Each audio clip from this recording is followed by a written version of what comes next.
Welcome to Moon Mind. In this video, we are going to explore something ancient, unsettling, and deeply familiar. Today, you have already lived through several different worlds. Not metaphorically. Not poetically. Your mind truly moved through completely different emotional realities before the sun even set. This morning, you may have woken inside anxiety. This afternoon, perhaps there was a brief hour of peace. Tonight, maybe you disappeared into craving, endlessly scrolling through things you did not even care about. And tomorrow, the same cycle may repeat itself again. The Buddha described these inner worlds more than 2,500 years ago. He called them the six realms. Not places waiting for you after death, but living psychological states the human mind enters every single day. Most people move through them unconsciously for an entire lifetime. They wake inside one realm, react from another, suffer in another, and never realize they are moving at all. But tonight, we are going to slow down enough to see the wheel turning. Because once the wheel is seen clearly, something changes. The mind no longer feels completely trapped inside every passing emotion. A small distance appears. A door becomes visible. And that door is freedom. So let your shoulders relax. Let the breath settle naturally. There is nothing to force tonight. Nothing to achieve. Just listen carefully. If you look back over the past few weeks, something strange becomes noticeable. Different days. Different conversations. Different rooms. Yet the emotional atmosphere keeps repeating. The same heaviness in the evening. The same restless reaching for distraction. The same argument replaying in your chest long after it ended. Maybe you blamed yourself for this. Most people do. You thought, if I improve enough, this loop will stop. So you changed routines. Changed jobs. Changed relationships. Changed cities. Changed habits. You searched for the perfect system, the perfect mindset, the perfect healing process. And still, the same emotional patterns returned wearing slightly different clothes. The Buddha gave a name to this repetition. Samsara. People often think samsara means reincarnation alone. But its deeper meaning is wandering. The mind wandering endlessly through repeating emotional worlds. Craving. Fear. Comparison. Pleasure. Anger. Confusion. Again and again. And the reason it feels so personal is because the wandering wears your voice. When anxiety appears, it feels like my personality. When sadness appears, it feels like my life. When restlessness appears, it feels like who I am. But the teachings say something radical. These states are not your identity. They are temporary conditions moving through awareness. The Buddha once said that if all the tears shed through endless wandering could be gathered together, they would fill the great oceans. Think about that image for a moment. Not rivers. Oceans. Because the unobserved mind produces suffering continuously. Not because life is cruel, but because the mind keeps recreating its own prisons without seeing how it builds them. And there is relief in realizing this. Because if the struggle is universal, then your suffering is not proof that you are broken. It means you are human. The problem is not that you have emotions. The problem is that most people never learn to observe the movement between them. They mistake every passing state for permanent reality. When fear comes, they think, this is my life now. When pleasure comes, they think, I need this to stay. When anger comes, they think, I am justified in becoming this anger. And so the wheel keeps turning. Tonight, we begin seeing the pattern. The Buddha described 6 primary realms the mind cycles through. The realm of pleasure and comfort. The realm of competition and comparison. The realm of instinctive routine and numbness. The realm of endless craving. The realm of pain and torment. And finally, the human realm. The only realm balanced enough to awaken from the cycle itself. You have already visited most of them today. Think carefully. Was there a moment where you felt briefly satisfied? A small peaceful pause where nothing seemed missing. That was one realm. Was there a moment you compared yourself to someone else? Someone more successful, more attractive, more fulfilled. Another realm. Was there a moment where you acted automatically without awareness? Scrolling. Eating. Clicking. Moving through habit alone. Another realm.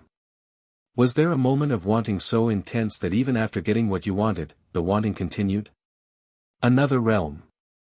And perhaps there was a moment of emotional heaviness where everything felt painful and hopeless. Another realm again. Notice how quickly the mind moves. Entire emotional universes arise and disappear in minutes. This is why the Buddha said the wheel spins moment to moment, not only lifetime to lifetime. And the danger is this. When you are inside a realm, it feels like reality itself. When craving dominates, the whole world seems made of lack. When anger dominates, the whole world seems offensive. When fear dominates, the future appears dangerous everywhere you look. The realm becomes the atmosphere of consciousness. Unless you learn to observe it. That observation changes everything. Because the moment awareness sees the state clearly, awareness is already slightly separate from it. And separation creates freedom. Now imagine a man sitting beneath a tree long ago in northern India. Night after night he remains still, watching the movements of his own mind with extraordinary attention. Not trying to escape experience. Not suppressing thought. Not chasing mystical visions. Simply observing. The stories say he sat for 49 nights. And during those nights he saw something profound. He saw that suffering follows patterns. Specific patterns. Not punishments from the universe. Not random cruelty. Patterns of conditioned mental activity. He saw that experiences arise in chains. One thing triggers another. A sound leads to a feeling. A feeling becomes craving. Craving becomes attachment. Attachment becomes identity. Identity becomes suffering. This process happens so quickly most people never notice it. Imagine your phone buzzing beside you. Instantly the mind leans toward it. Before conscious thought appears, interest has already formed. Then comes wanting. Then reaching. Then identification. I need to check this. A whole temporary self is born around the notification. And moments later, that self dissolves again. This happens thousands of times every day. With phones. With memories. With fears. With fantasies. Tiny cycles of becoming and dissolving. The Buddha called this dependent arising. Everything conditioned by something before it. Nothing appearing independently. And this realization contains immense hope. Because if suffering is built through conditions, then suffering can also end when conditions change. Interrupt the chain, and the wheel weakens. You do not need to destroy emotion. You only need to see clearly enough to stop automatically feeding every mental impulse. This is why awareness matters so deeply. Awareness interrupts unconscious momentum.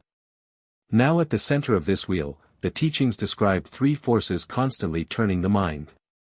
Three poisons. The old Buddhist paintings represented them as animals. A rooster. A snake. And a pig. The rooster symbolizes craving.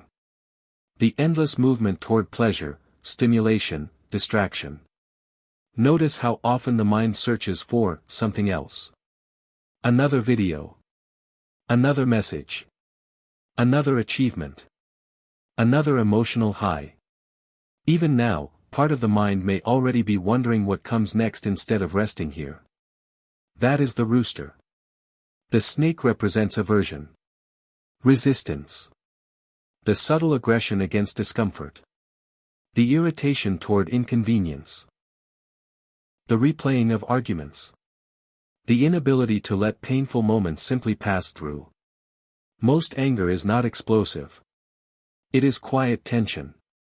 A tightening around what the mind refuses to accept. And finally, the pig symbolizes delusion. Not stupidity. Unawareness.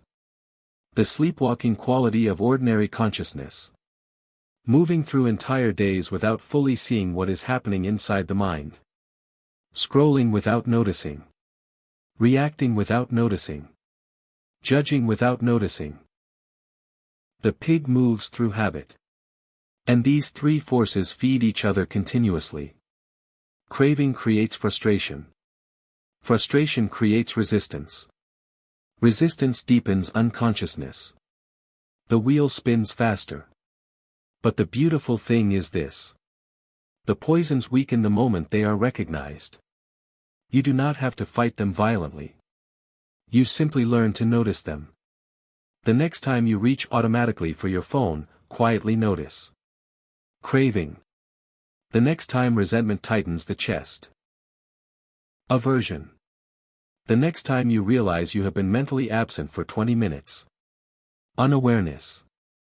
That simple recognition creates space. And space is where awakening begins. Now let us enter the first realm. The realm that feels the safest. The God realm. This is the state where life feels temporarily complete. The body is comfortable. The sunlight is beautiful. The coffee tastes perfect. Nothing urgent is wrong. You know this realm. A peaceful Sunday afternoon. The quiet after good news.